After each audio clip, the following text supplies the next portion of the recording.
कैसे हो दोस्तों।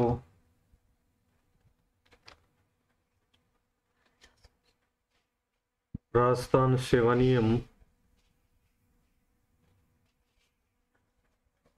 के अपन ने नियम संख्या 90 तक कंप्लीट कर लिए थे लास्ट क्लास में। तो दोस्तों पहले राजस्थान सेवा नियम का आज एक बहुत महत्वपूर्ण नियम समझाऊंगा आपको। वहां से आपको एक क्वेश्चन तो आप मान के चलिए एग्जाम में क्यों का यूं मिलेगा, लेकिन हो सकता है आपको दो क्वेश्चन भी इस नियम से मिल जाए। नियम संख्या 91 जो समझाऊंगा 91 में राजस्थान सेवा नियम का। लेकिन इससे पहले मैं आपको दो बातें करूंगा। आप सब कमेंट करके मेरा मेरा उत्साह बढ़ाते रहें, और जैसे आप कमेंट करते हैं तो मुझे पता लगता है, आपकी ज़रूरतों के बारे में भी पता लगता है। मैं आपके लिए कितना क्या कर सकता हूँ उतना मैं फिर करने का प्रयास करता हूँ। दूसरा दोस्तों, आपके कमेंट्स से करते हो तो मुझे पता लगता है कि गंभीर स्टूडेंट भी हैं तैयारी करने वाले। तो दोस्तों कमेंट करते रहें। तो पहले मैं आपके कुछ कमेंट्स के बारे में बातें करूंगा। तो दोस्तों एक तो पहली बात आप ये कह रहे हैं कि सर जल्दी करवा दें, आप में से कुछ स्टूडेंट कह रहे हैं जल्दी करवा दे। दोस्तों 31 जुलाई तक अपन राजस्थान सेवा नियम कंप्लीट कर लेंगे, और राजस्थान सेवा नियम के पिछले तीनों एग्जाम में 2011, 13 और 16 तीनों एग्जाम्स में जो क्वेश्चन पेपर आए हुए हैं, जो क्वेश्चन आए हुए हैं 25 25 25 यानी 75 क्वेश्चन राजस्थान सेवा नियम के अपन 75 क्वेश्चन भी कंप्लीट कर लेंगे। 2 से 3 क्वेश्चन आपको वहां से मिल जाएंगे। और दोस्तों एक क्वेश्चन आज जो नियम पढ़ाऊंगा इसमें से 100% आपको 101% आपको एग्जाम में यो का यो इस नियम से क्वेश्चन मिलेगा। एक दूसरी कंप्लेंट थी दोस्तों कि सर टाइम वेस्ट होता है तो स्लाइड, तो दोस्तों मेरी भी कोशिश यही है, लेकिन मैं कल की क्लास में क्या था कि मैं स्लाइड तैयार नहीं कर पाया तो पहले से, तो इसलिए मैंने उसी में पढ़ा दिया था। लेकिन दोस्तों आज मैं आपके लिए रफ स्लाइड तैयार करके लाया हूँ समझाने के लिए और स्क्रीनशॉट लेने के लिए। दोस्तों कुछ स्टूडेंट ऐसे हैं जो साथ साथ नोट्स बना रहे हैं, तो दोस्तों अपन ऐसा नहीं कर सकते, उनके लिए फेयर स्लाइड भी उपलब्ध कराना आवश्यक है। बाकी आपके लिए रफ स्लाइड समझाने के लिए मैं लेके आया हूँ। शानदार तरीके से एक एक पॉइंट समझाऊंगा। आज का नियम है, ये आपको बहुत परेशान भी कर रहा होगा, मुझे ऐसी उम्मीद है, क्योंकि ये नियम कॉम्प्लेक्स हो जाता है, थोड़ा बड़ा हो जाता है, कॉम्प्लेक्स हो जाता है। तो दोस्तों सबसे पहले तो आप क्या करें, एक एक पेज का स्क्रीनशॉट ले लें ताकि आपको बाद में प्रॉब्लम नहीं हो। दोस्तों page number 1, page number 2, page number 3, page number 4,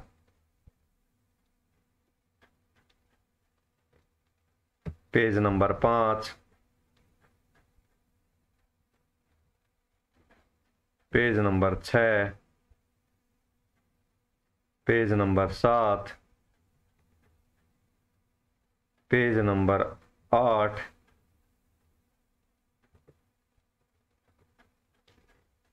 page number 9,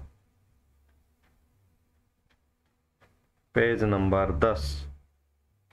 दोस्तों यहाँ तक आपने एक एक पेज का स्क्रीनशॉट ले लिया होगा।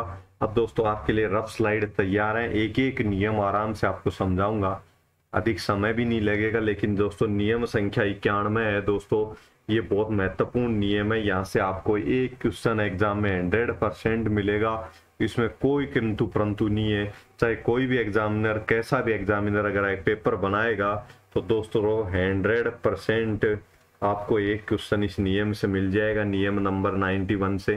दोस्तों समझिएगा, ये दोस्तों उपार्जित अवकाश के बारे में है। ये नियम किसके बारे में है? उपार्जित अवकाश के बारे में है।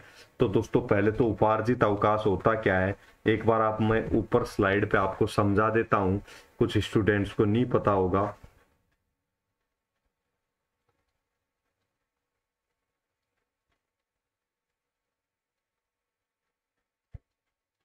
दोस्तों उपार्जित अवकाश होता क्या है? दोस्तों उपार्जित अवकाश होता है, मान लीजिए सार्वजनिक अवकाश।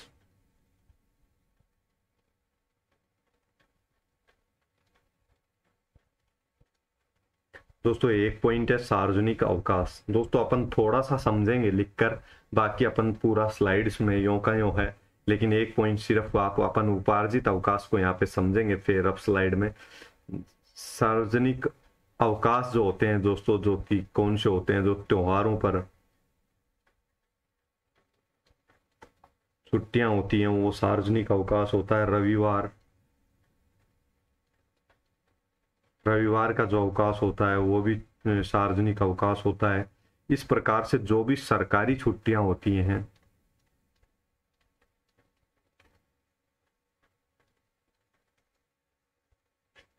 वो सब सार्वजनिक अवकाश कहलाते हैं। अब बात करें अपन अवकाश, दोस्तों सार्वजनिक अवकाश के अलावा प्रत्येक कर्मचारी को एक क्या होते हैं कि कुछ अवकाश दिए जाते हैं। दोस्तों आप कहीं भी प्राइवेट नौकरी करोगे तो आपको छूट होती है कि 2 महीने में दो छुट्टियां ले सकते हैं आप। सरकार आपके मान लो प्राइवेट में आप स्कूल में नौकरी कर रहे हैं तो वहां भी आपको ऐसा नियम होता है कि सरकारी छुट्टियों के अलावा जो स्कूल की जो सभी की छुट्टियां होती है, संडे हुआ, कोई त्योहार पे हुआ, उन छुट्टियों के अलावा महीने में आप 2 छुट्टियां ले सकते हैं। इस प्रकार से आपको कुछ छुट्टियां दी जाती है। किसी कंपनी में जाओगे वहां पर भी दोस्तों आपको महीने की कुछ छुट्टियां दी जाती है। इसी प्रकार से जब कोई व्यक्ति सरकारी नौकरी में होता है तो उसको दोस्तों क्या दिया जाता है, उसको भी छुट्टियां दी जाती है। 30 दिन का अवकाश दिया जाता है 1 वर्ष में। यानी कि सरकारी सार्वजनिक अवकाश के अलावा वो 1 वर्ष में 30 दिन के अवकाश और ले सकता है। आवश्यकता पड़ने पर, जरूरत पड़ने पर 30 दिन का अवकाश और ले सकता है। लेकिन दोस्तों इसके अलावा सरकारी नौकरी में ये तो सामान्यतः 1 दिन का कोई सामान्यतः छोटे मोटे कार्यों के लिए है। इसके अलावा कुछ एक्स्ट्रा ऑर्डिनरी अवकाश मिलते हैं, जैसे चिकित्सा अवकाश,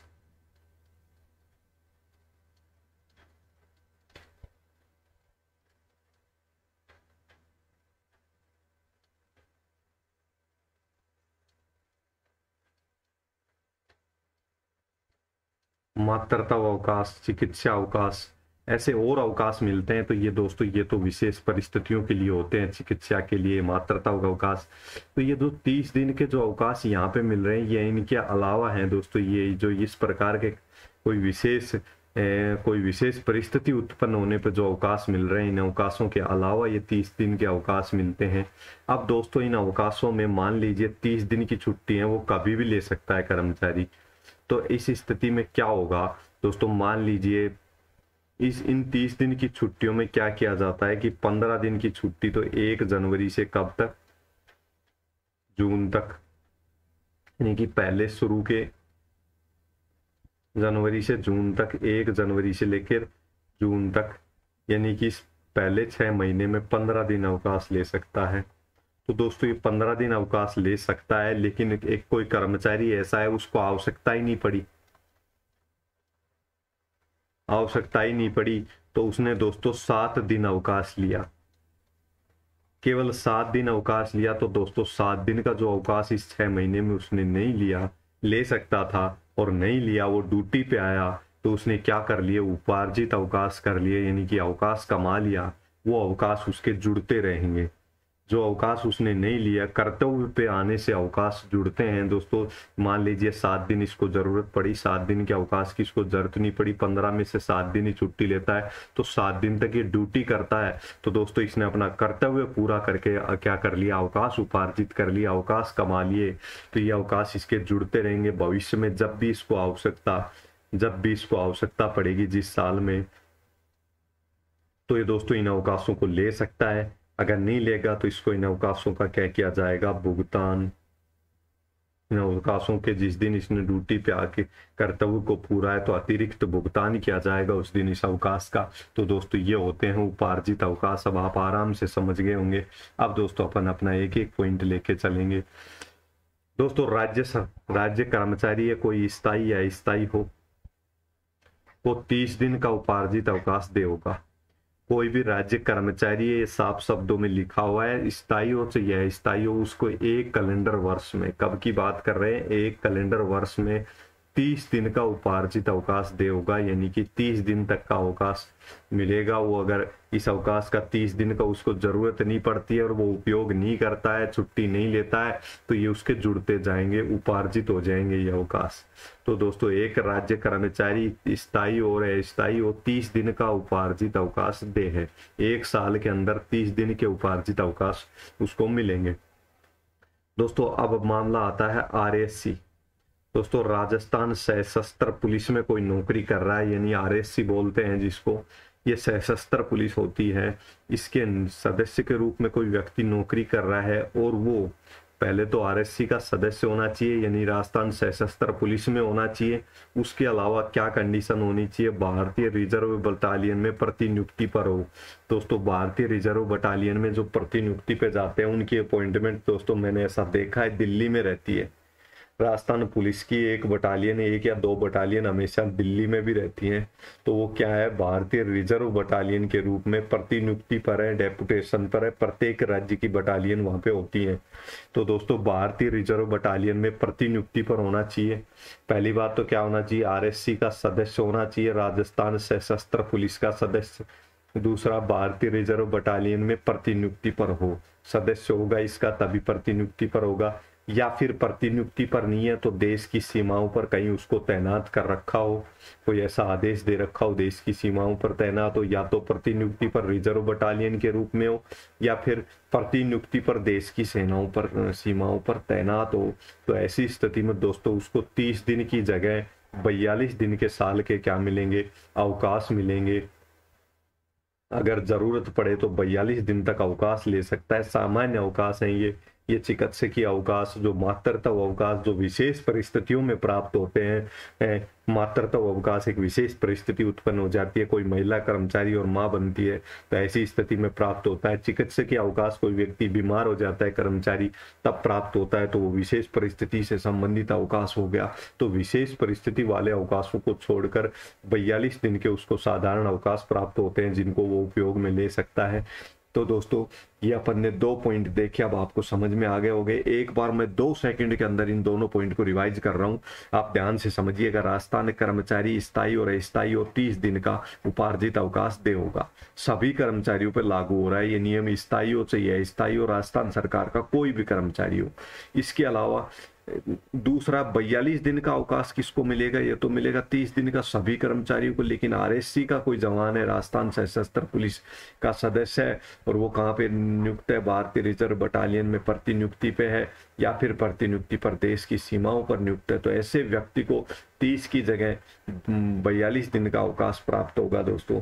तो दोस्तों ये 2 पॉइंट आपको समझ में आ गए होंगे। एक सरकारी अवकाश लेखों में अधिकतम 300 दिन उपार्जित कर सकता है। दोस्तों अब आप एक पॉइंट भी समझिएगा, एक पॉइंट रफ स्लाइड में यहाँ पे समझाता हूँ। 300 दिन की बात कर रहा है, तो दोस्तों मान लीजिए अभी अपन पढ़ के आए हैं कि 30 दिन का अवकाश प्राप्त होगा। कर्मचारी को मान लीजिए 15 दिन की आवश्यकता पड़ी,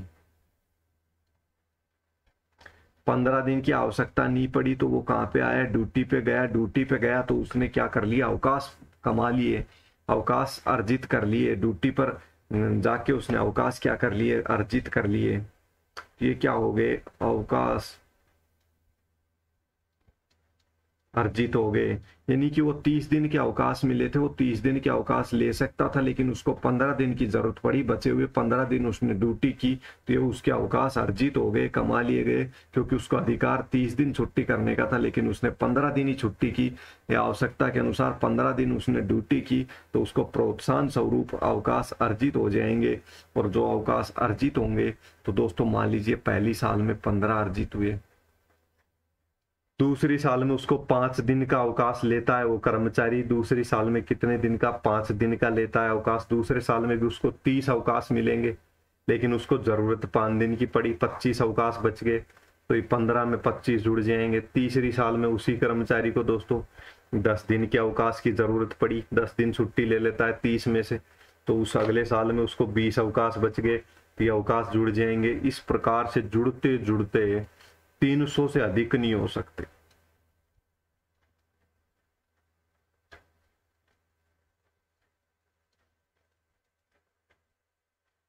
ये अवकाश 300 से अधिक नहीं हो सकते। और मान लीजिए जुड़ते जुड़ते किसी कर्मचारी के इस प्रकार से 300 अवकाश हो गए, 300 क्या हो गए, उपार्जित अवकाश हो गए।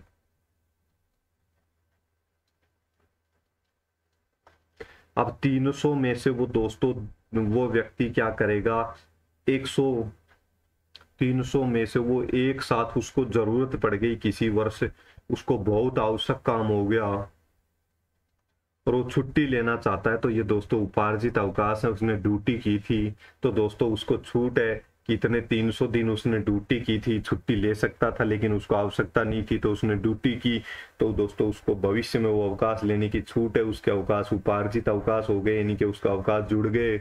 अब उन अवकाश में से वो काम में ले सकता है। तो दोस्तों एक समय में यानी एक साथ उपार्जित अवकाश 300 दिन से अधिक नहीं जुड़ेंगे। ऐसे जुड़ते जुड़ते किसी के 315 अवकाश हो गए, तो दोस्तों अधिकतम 300 अवकाश ही जुड़ेंगे, उसके बाद इसमें जुड़ने बंद हो जाएंगे।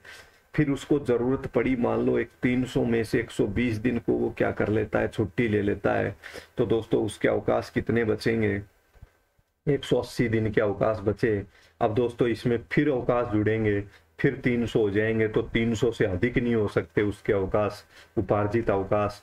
तो एक समय में कितने दिन की छुट्टी ले सकता है, 120 दिन की छुट्टी ले सकता है उपार्जित अवकाश में से। ठीक है दोस्तों, अब आपको ये समझ में आ गया होगा उपार्जित अवकाश किस प्रकार से जुड़ते जाते हैं और किस प्रकार से अधिकतम 300 दिन से अधिक नहीं हो सकते। तो दोस्तों अपन ने पहला पॉइंट समझा। दूसरा आरएससी वाला भी 42 दिन के अवकाश मिलेंगे एक साल में, इनको 30 दिन के, ये भी समझ में आ गया होगा आपको। एक कर्मचारी दोस्तों, जहां भी मैं आरएससी शब्द यूज करूंगा आपको आगे, तो आप समझ जाना, राजस्थान सशस्त्र पुलिस बल का सदस्य भारतीय रिजर्व बटालियन में प्रतिनियुक्ति पर है, या दोस्तों देश की सीमाओं पर तैनात है कहीं पर, तो ये आप समझ जाना। दूसरा, एक कर्मचारी अवकाश लेखों में अधिकतम 300 दिन का अवकाश उपार्जित कर सकता है, ये अपन ने अभी समझा है। उसके अवकाश उपार्जित कितने, अधिकतम उसके अवकाश कितने हो जाएंगे, 300 दिन तक के अवकाश वो प्राप्त कर सकता है, लेखों में जुड़ेंगे। दोस्तों आरएससी का सदस्य कोई, अब आप समझ गए होंगे, आरएससी का राजस्थान सशस्त्र पुलिस का तो सदस्य है और वो कहीं प्रतिनियुक्ति पर भारतीय रिजर्व बटालियन में है या फिर वो सीमाओं पर ड्यूटी कर रहा है प्रतिनियुक्ति पर। तो ऐसे सदस्य की जब भी आरएससी का प्रयोग करूं तो आपको ये वो पॉइंट समझ जाना। तो दोस्तों जो प्रतिनियुक्ति पर भारतीय रिजर्व बटालियन में तैनात है या देश की सीमाओं पर है, ऐसे सदस्य को क्या होगा, लोकहित में पूर्णतः अवकाश निरस्त, अंशतः अवकाश उसके निरस्त कर दिए जाए। अब दोस्तों इस पॉइंट को भी समझिएगा। आरएससी का कोई जवान है दोस्तों, जरूरत उसने अवकाश लिए, मान लीजिए उसको 42 दिन के अवकाश मिले, इसमें से दोस्तों 30 दिन की छुट्टी लेके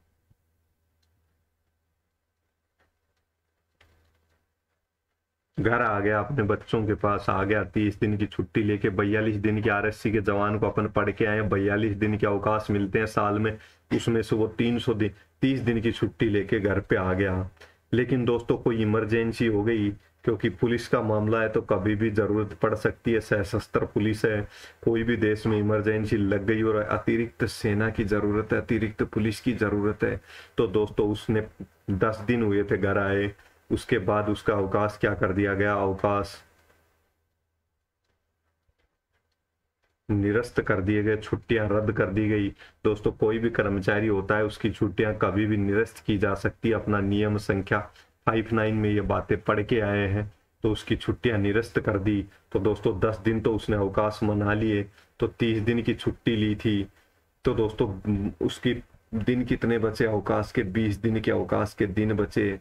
तो दोस्तों ये दिन उसके किस में जुड़ेंगे, उपार्जित अवकाश में जुड़ जाएंगे।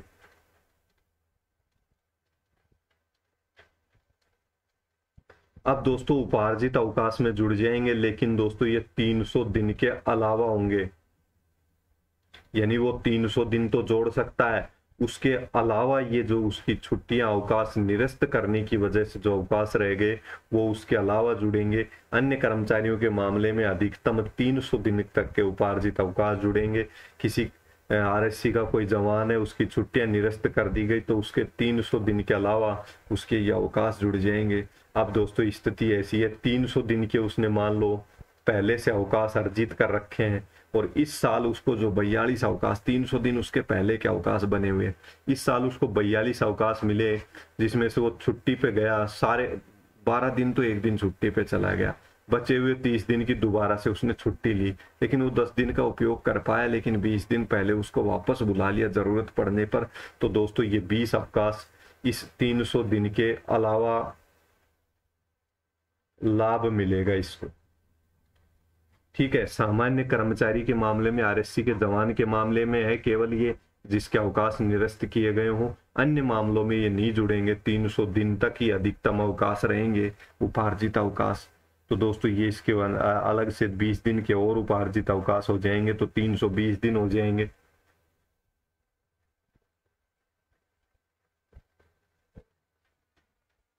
अब देखो दोस्तों, अपन ने जो पढ़ा अभी, आरएससी सदस्य जो प्रतिनियुक्ति पर भारतीय रिजर्व बटालियन या देश की सीमाओं पर तैनात है, लोकहित में पूर्णतः अवकाश निरस्त यानी कि 30 दिन की छुट्टी पे गया, 30 दिन ही निरस्त कर दिए गए या अंशतः निरस्त कर दिए गए हो, तो उसके अवकाश, उसके निरस्त अवकाश 300 दिन के अतिरिक्त जमा हो सकेंगे, यानी कि 300 दिन के अतिरिक्त उन अवकाशों का वो लाभ प्राप्त करेगा। यानी कि उसके जो 20 दिन बच गए थे छुट्टियों के, उस 20 दिन के वो भुगतान प्राप्त कर सकता है, या उनका भी वो भविष्य में उनका उपयोग कर सकता है, छुट्टी मना सकता है, वो 20 दिन की मना करके उपयोग कर सकता है, या फिर वो भुगतान प्राप्त कर सकता है, जैसी उसकी इच्छा है। तो दोस्तों अतिरिक्त 300 दिन के अतिरिक्त जमा होंगे आरएससी के मामले में यदि उसके अवकाश निरस्त किए जाते हैं तो। अब दोस्तों एक अवकाश जमा कैसे होते हैं, ये जो 30 दिन की छुट्टियां मिल रही हैं आरएससी के जवान को, साल में 42 दिन की छुट्टियां मिल रही हैं, ये किस प्रकार से मिलती हैं? 2 चरणों में मिलती हैं दोस्तों, ये 2 चरणों में, 2 चरणों में मिलती हैं दोस्तों ये। पहला 1 जनवरी को 15 दिन की छुट्टी उसको बता दिया, 1 जनवरी से लेकर 1 जुलाई तक, जुलाई तक वो कितने दिन की छुट्टियां ले सकता है? 15 दिन की।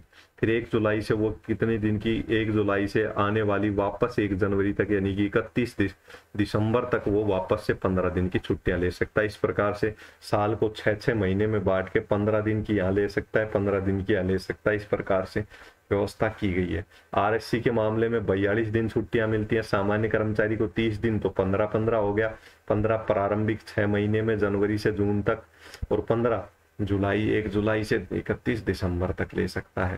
तो इस प्रकार से ये छुट्टियां हैं और उपार्जित हो जाएंगी। मान लो कोई छुट्टियां नहीं लेगा, उसको आवश्यकता नहीं होगी तो ये जुड़ जाएंगी।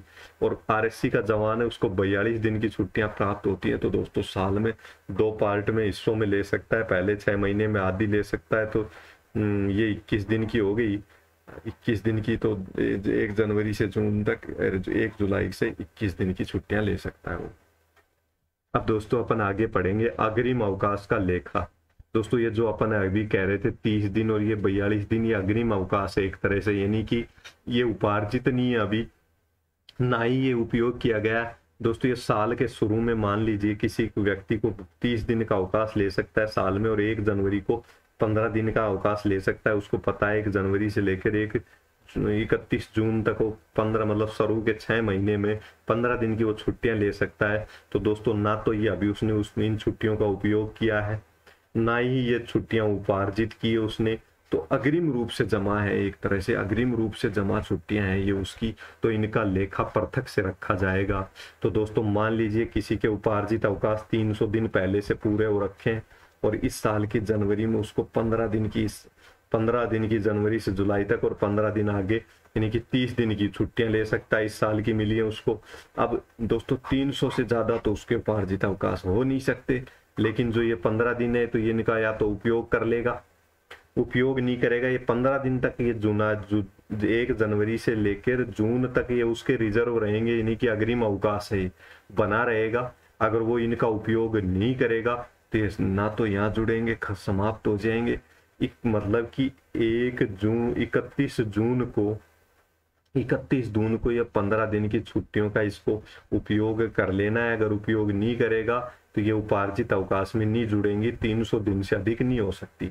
हाँ, प्रारंभ में ये 15 दिन की इसकी शेष रहेंगी 1 जनवरी के दिन, तो 300 दिन। तो अब आपसे कोई पूछे कि ये कितने दिन अवकाश ले सकता है, तो 300 दिन तो वो पहले वाली छुट्टियां ले सकता है, और प्लस 15 दिन इस साल की जो शुरू के 6 महीने में मिली वो ले सकता है, और 15 दिन आगे ले सकता है। तो दोस्तों 15-15 दिन साल में 2 बार खाते में अग्रिम रूप से यह अवकाश जमा किया जाता है। इसका लेखा जोखा भी अलग रहता है, लेकिन ये शुरू के 6 महीने में कितनी छुट्टियां ले सकता है, तो 300 प्लस 15 ये स्थिति बनेगी। आरएससी का जवान है तो 300 प्लस 21 ये छुट्टियां ले सकता है प्रारंभ के दिनों में, प्रारंभ के 6 महीने में।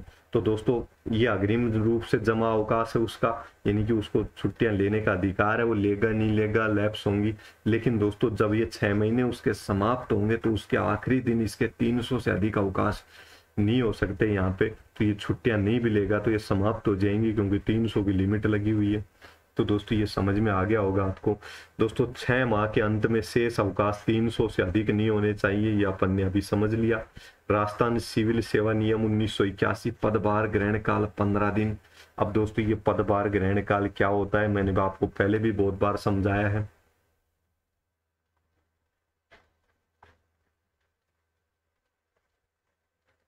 दोस्तों ये पदभार ग्रहण काल है क्या, दोस्तों कोई कर्मचारी है जयपुर में नौकरी कर रहा है, उसका ट्रांसफर करके भेज दें अपन इसको कहाँ पे, उदयपुर भेज देते हैं, थोड़ा घूम लेगा, अच्छा शहर है उदयपुर, झीलों की नगरी है, वहां पे झीलें बहुत है। तो दोस्तों जयपुर से उदयपुर जाने में इसको क्या चाहिए, समय चाहिए। दूसरा अपने परिवार को ले जाएगा, यहाँ पे मकान खाली करेगा, वहां पे दूसरा मकान की व्यवस्था करेगा, बच्चों को यहां से स्कूल में से स्थानांतरण करेगा या अन्य व्यवस्थाएं करेगा, जाने के लिए गाड़ी की व्यवस्था करेगा। तो इस सब के लिए इसको समय चाहिए, ऐसा सरकार मानती है, कर्मचारी को समय चाहिए एक जगह से दूसरे जगह पर ड्यूटी ज्वाइन करने के लिए। तो दोस्तों ये इस कार्य, इस जो समय दिया जाता है, जो आदेश आता है ट्रांसफर का, कर्मचारी के स्थानांतरण का आदेश आता है, उसमें लिखा जाता है कि अगले 7 दिन के अंदर आप उदयपुर में ज्वाइन कीजिए, स्थायी रूप से आपका इस प्रकार से आता है। सुनिएगा, मेरी बात पे ध्यान दीजिएगा। जयपुर से उदयपुर किसी कर्मचारी का अगर स्थानांतरण हो गया तो उसके स्थानांतरण का जो पत्र होता है उसमें किस तरीके की भाषा होती है, ध्यान दीजिएगा कि निम्नलिखित आपका कर्मचारी, मान लीजिए मेरा नाम विक्रांत है, तो दोस्तों विक्रांत यादव का स्थानांतरण जयपुर से उदयपुर किया जाता है, विभागीय आदेश दिए जाते हैं। इन आदेशों के अनुसार आपको अगले 7 दिन में उदयपुर में आपका पदभार ग्रहण करना है, आपको अगले 7 दिन में। तो दोस्तों ये कर्मचारी के ऊपर है, वो पहले दिन, मेरे को तो भाई ना तो मेरे बच्चे साथ रहते हैं, ना मेरे को मकान लेने खाली करना था, मैं तो अपने कहीं रिलेटिव के यहाँ रुका हुआ था, और मेरे को तो लगा कि मैं तो आज ही ज्वाइन कर लेता हूँ जाके, यार क्यों लेट किया। तो मेरे पास छुट्टियां तो 7 दिन थी, मैं 7 दिन में कभी भी ज्वाइन कर सकता था, यहाँ पे कार्यमुक्त होके यहाँ 7 दिन में कभी भी ज्वाइन कर सकता था। लेकिन मैं तो इस पदभार ग्रहण काल जो दिया गया है, इसको मैं तो यहाँ पे पदमुक्त होने के बाद, मान लीजिए मैं पदमुक्त तो पहले दिन ही हो जाऊं और ज्वाइन 7 दिन करूं, तो दोस्तों मैं 6 दिन अपना छुट्टियां मना सकता हूं, कोई दिक्कत नहीं है, मैं इन छुट्टियों का उपयोग कर सकता हूं। एक तरह से ये पदभार ग्रहण काल होता है, ये होता है कि आप अपनी व्यवस्थाओं में कभी भी दीजिए समय, मतलब आपको 7 दिन के अंदर अंदर वहां पे ज्वाइन करना है। तो दोस्तों ये कर्मचारी है, पहले दिन ही ज्वाइन कर ली, कोई कर्मचारी है पहले दिन ही ज्वाइन कर ली, तो दोस्तों 6 दिन का पदभार ग्रहण काल मिल गया, बच गया ये, वो ड्यूटी करेगा 6 दिन, उसको तो छूट मिल रही थी, लेकिन वो 6 दिन क्या करना चाह रहा है, ड्यूटी करना चाह रहा है, वो तो पहले दिन ही ज्वाइन कर लेता है जाके। तो दोस्तों ये उसके 6 दिन उपार्जित अवकाश में जुड़ जाएंगे, लेकिन इनको जोड़ने के बाद भी संख्या 300 से अधिक नहीं होनी चाहिए, अधिक नहीं होनी चाहिए। 300 से अधिक संख्या कब जाएगी, केवल पदभार, केवल कब जाएगी, आरएससी के मामले में जाएगी, और वो भी कब जाएगी, जब उसको अवकाश निरस्त अवकाश निरस्त किए थे किसी कर्मचारी के तभी जाएगी, ये अपन अभी पढ़ के आए। तो दोस्तों पदभार ग्रहण काल क्या होता है समझ गए होंगे। एक कर्मचारी का एक जगह से दूसरी जगह पे स्थानांतरण होने पर जो उसको पदभार ग्रहण काल दिया जाता है, समय दिया जाता है पदभार ग्रहण करने का, वो पदभार ग्रहण काल कहलाता है। तो दोस्तों एक राजस्थान सिविल सेवा नियम 1881 में पदभार ग्रहण काल 15 दिन अधिकतम दिया जा सकता है। पहले पदभार ग्रहण तो उपार्जित अवकाश में जोड़ा जाएगा। पहले पदभार यानी कि समय से पहले ही दिन अगर पदभार ग्रहण कर लेता है, किसी को 15 दिन का समय दिया गया था ट्रांसफर होने पर दूसरी जगह पे पदभार ग्रहण करने के लिए, तो दोस्तों वो 14 दिन उसके उपार्जित अवकाश में जोड़ा जाएगा। लेकिन परंतु यह अवधि 300 से अधिक नहीं होनी चाहिए, यानी कि उसके पहले से अगर 300 अवकाश है, पहले से मान लो उसके 185 अवकाश है जुड़े हुए और 15 दिन का उसको पदभार ग्रहण काल मिला, तो दोस्तों उसके 15 दिन अगर वो पहले दिन ज्वाइन कर लेगा तो इसमें जुड़ जाएंगे, 300 हो जाएगा उसका उपार्जित अवकाश। लेकिन यदि मान लीजिए उसका उपार्जित अवकाश पहले से 300 दिन था, तो दोस्तों ये नहीं जुड़ेगा उसके अवकाश में, नहीं जुड़ उपार्जित अवकाश में। यदि मान लीजिए उसका 295 दिन पहले से उसने उपार्जित कर रखे हैं, 15 दिन अब उपार्जित किए, तो अधिकतम 300 हो सकते हैं, और 300 होने में उसके 295 पहले से उपार्जित है, तो 5 दिन का ही जुड़ेगा, उसको लाभ मिलेगा। 10 दिन के उपार्जित अवकाश नहीं जुड़ेंगे, क्योंकि अधिकतम सीमा से ऊपर नहीं जाने चाहिए अभी। तो दोस्तों ये नियम आगे।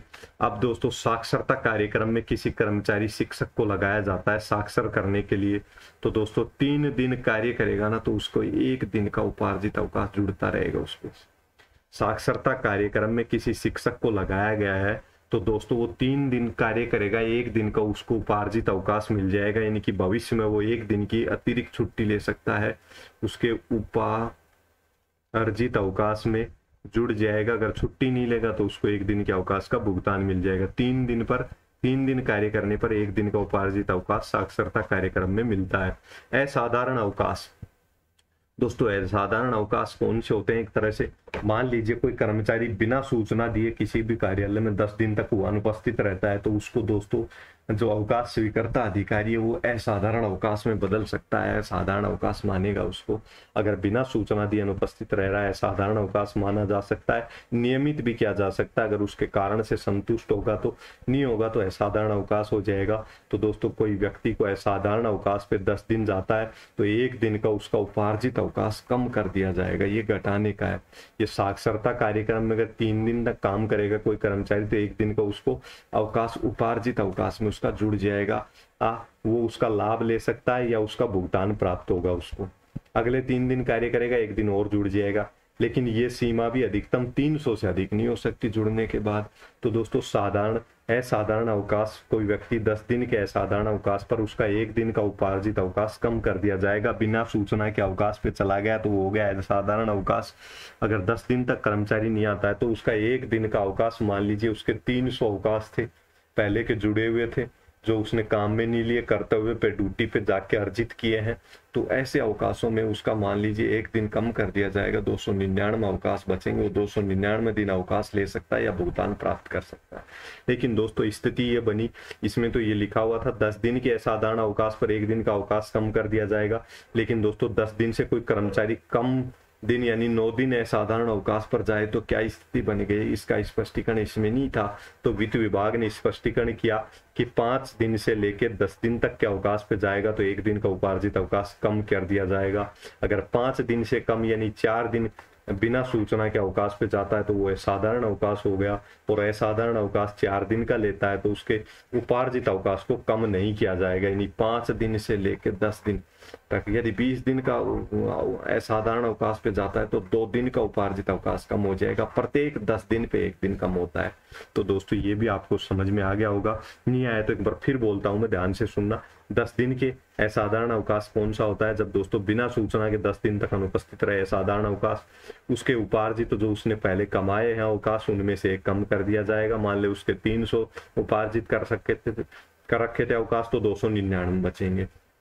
अब दोस्तों 10 दिन असाधारण अवकाश पर 1 दिन कम करेंगे, ये कह रहा है नियम। लेकिन दोस्तों कोई कर्मचारी मान लो 4 दिन अवकाश पे रहता है, तो इसमें तो कोई लिखा हुआ नहीं है, तो वित्त विभाग ने इसका स्पष्टीकरण क्या किया, 5 से 10 दिन के बीच में अगर कोई कर्मचारी नहीं आएगा, 5 दिन बिना सूचना के अनुपस्थित रहता है, यानी कि असाधारण अवकाश पे, तो 1 दिन का उसके उपार्जित अवकाश में से, यानी कि जो उसने कमा रखे हैं उनमें से कम कर दिया जाएगा। यदि 4 दिन ही नहीं आता है बिना सूचना के, तो उपार्जित अवकाश में से कम नहीं किया जाएगा। तो दोस्तों ये हो गया नियम। अब आगे, अधिकतम 15 दिन का उपार्जित अवकाश कम किया जा सकता है। यानी कि मान लीजिए कोई कर्मचारी दोस्तों 150 दिन अनुपस्थित रहता है, नहीं 160 दिन तक बिना सूचना के अनुपस्थित रहता है, उस पे खिलाफ विभागीय कार्रवाई तो की जाएगी। अपन पहले पढ़ के आए, अनुपस्थित रहेगा बिना सूचना के, विभागीय कार्रवाई की जाएगी। लेकिन अनुपार्जित अवकाश के मामले में क्या मामला बनेगा, उसके 15 दिन ही कम किए जाएंगे, इससे अधिक कम नहीं किए जाएंगे उपार्जित अवकाश में से। तो राजस्थान राज्य कर्मचारी एक समय में अधिकतम 100, ये अपन अभी समझ भी लिया था, अब भी कह रहा हूँ, जो अपन ने मान लो किसी कर्मचारी ने 300 दिन का उपार्जित अवकाश कमा रखा है, तो दोस्तों उसको जरूरत पड़ी तो वो लगातार एक समय में 120 दिन छुट्टियां ले सकता है। इसमें से कमाए हुए में तो उसके 180 दिन उपार्जित अवकाश बचेगा। ये छुट्टियां मना ली उसने, पहले ड्यूटी करके ये अवकाश कमाए थे, तो अब उसने उसको जरूरत पड़ी तो इनका उपयोग कर लिया, तो ये कमाए हुए अवकाश उसके कम हो जाएंगे, 180 दिन के उसके अपार्जित अवकाश मिलेंगे। लेकिन कुछ मामलों में 300 दिन के एक साथ नहीं ले सकता वो अवकाश। लेकिन किसी को कैंसर है, टीबी है, कुष्ठ रोग है, मानसिक बीमारी है, इस प्रकार से कोई गंभीर बीमारी से पीड़ित है, तो वो 300 दिन के अवकाश एक साथ ले सकता है। दोस्तों उसको छूट दी गई है ऐसे कर्मचारी को। तो दोस्तों उम्मीद करता हूँ आपको एक एक नियम समझ में आया होगा, एक एक पॉइंट। अब ये अगला पॉइंट आज की क्लास का अंतिम है। यदि कोई कर्मचारी मध्य में सेवा में आता है, यानी कि सेवा में बीच में नौकरी करने आता है, या मान लीजिए 1 मार्च को किसी व्यक्ति की ज्वाइनिंग होती है, 1 मार्च को किसी व्यक्ति की क्या होती है, ज्वाइनिंग होती है 1 माह की सेवा पर। तो दोस्तों वो 1 महीने मार्च को ज्वाइनिंग होती है, 1 जनवरी को अपन ने पढ़ा कि 15 दिन के अवकाश मिल जाएंगे। वो 1 जनवरी से लेके जून तक 6 महीने में, शुरू के 6 महीने में 1 जनवरी से 15 दिन छुट्टियां ले सकता है। लेकिन उसकी ज्वाइनिंग 1 मार्च को हुई है, तो 15 दिन का अवकाश मिलेंगे नहीं उसको पूरा, क्योंकि वो तो दोस्तों वो तो बीच में आया है, पूरी ड्यूटी थोड़ी कर रहा है वो तो 1 मार्च को ज्वाइनिंग हुई है। तो दोस्तों प्रत्येक माह, यानी कि मार्च के माह में उसको कितने दिन, 2.5 दिन का अवकाश, मार्च के माह में अप्रैल में 2.5 दिन का अवकाश मिल जाएगा उसको। 2.5 दिन का अवकाश यहाँ ले सकता है, 2.5 दिन का यहाँ ले सकता है। मार्च हो गया, अप्रैल हो गया, मई में ले लेगा 2.5 दिन का, और जून 2.5 दिन का। यहाँ तो कितने अवकाश हो गए, 2.5 यानी कि 10 दिन का अवकाश ले सकता है वो अधिकतम। तो दोस्तों इसी अनुपात में इस प्रकार से उसको, यानी कि 1 माह की सेवा करेगा, जो बीच में आएगा उसको 1 माह की सेवा पर 2.5 दिन की छुट्टी ले सकता है। आरएससी के मामले में वो 3.5 दिन की छुट्टी ले सकता है 1 माह में, और न्यायालय के मामले में वो 1 दिन का अवकाश ले सकता है। कोई कर्मचारी त्यागपत्र, अस्थायी सेवा समाप्त, बर्खास्त, सेवा मुक्त, सेवा त्याग पत्र देके चला जाता है, स्थायी सेवा समाप्त हो जाती है, बर्खास्त कर दिया जाता है, हटा दिया जाता है, सेवा मुक्त कर दिया जाता है, या मृत्यु हो जाती है, तो उसके अवकाश भी इसी प्रकार से 2.5 दिन, आरएससी के मामले में 3.5 दिन के आधार पर प्रति माह की सेवा पर काउंट किए जाएंगे। और अगर मृत्यु हो गई तो उसके आश्रितों को उन अर्जित अवकाशों का भुगतान कर दिया जाएगा। मान लो 1 मार्च को कोई कर्मचारी की मृत्यु हो गई, तो दोस्तों उसके उपार्जित अवकाश कितने दिन के माने जाएंगे, और उसने अभी तक 1 जनवरी से 1 दिन भी छुट्टी नहीं ली थी, और 1 जनवरी से 6 महीने में वो 15 दिन छुट्टियां ले सकता है, क्योंकि अवकाश 2 पार्टों में दिए जाते हैं प्रत्येक कर्मचारी को। तो 15 दिन में से 1 दिन भी छुट्टी नहीं ली थी, तो दोस्तों वो तो 1 मार्च को ही मर गया, उसने पूरे 6 महीने की सेवा नहीं की है, तो 6 महीने की सेवा पे 15 दिन की छुट्टियां हैं। तो दोस्तों उसकी 2.5 दिन की छुट्टियों की प्रति माह के आधार पर जनवरी और फरवरी दोनों के 2 सही 1/2 5 दिन की छुट्टियों के उसके आश्रित को पैसे मिल जाएंगे। तो इस प्रकार से दोस्तों उपार्जित अवकाश में 2 कार्य होते हैं, या तो उपार्जित अवकाश आप भविष्य में उपयोग कर सकते हैं, या फिर आपको भुगतान प्राप्त कर सकते हैं, लेकिन अधिकतम सीमा 300 है। आरएससी के जवान के यदि अवकाश निरस्त किए जाते हैं तो 300 प्लस भी हो सकते हैं, वो अन्य मामलों में ये 300 की सीमा बनी रहेगी। और अग्रिम अवकाश को मिलाएं, जो अग्रिम ये जो 15 दिन 1 जनवरी से 6 महीने में ले सकता है, ये व्यवस्था की गई एक तरह से अग्रिम अवकाश है। तो 300 + 15, आरएससी के मामले में 300 + 21 है। तो ये सब आप समझ गए होंगे। आज की क्लास में इतना ही। फिर भी अगर आपको कुछ समझ में नहीं आया, किसी पॉइंट में में दिक्कत आए तो दोस्तों कमेंट में करके बताना, मैं आपके लिए अलग से क्लास बना दूंगा। जब 5-7-10 दोस्तों की प्रॉब्लम्स होंगी उनको लेके स्क्रीनशॉट के लिए मैंने आपके लिए पहले ही व्यवस्था कर दी थी। आज की क्लास में इतना ही, धन्यवाद दोस्तों, मिलेंगे नेक्स्ट क्लास में कल। दोस्तों मान के चलिए 31 तक अपन कंप्लीट कर लेंगे, ऊपर वाले का आशीर्वाद बना रहे तो दोस्तों। आप तो मेरे को कहते हो, दोष देते हो कि सर आप क्लास समय पे नहीं लाते, दोस्तों ऊपर वाला है सब, मैं किसको दोष दूं दोस्तों, परिस्थितियां समय कुछ ऐसा ही चलता रहता है। तो दोस्तों धन्यवाद, आज की क्लास में इतना ही, मैं अधिक समय वेस्ट नहीं करूंगा आपका। धन्यवाद दोस्तों।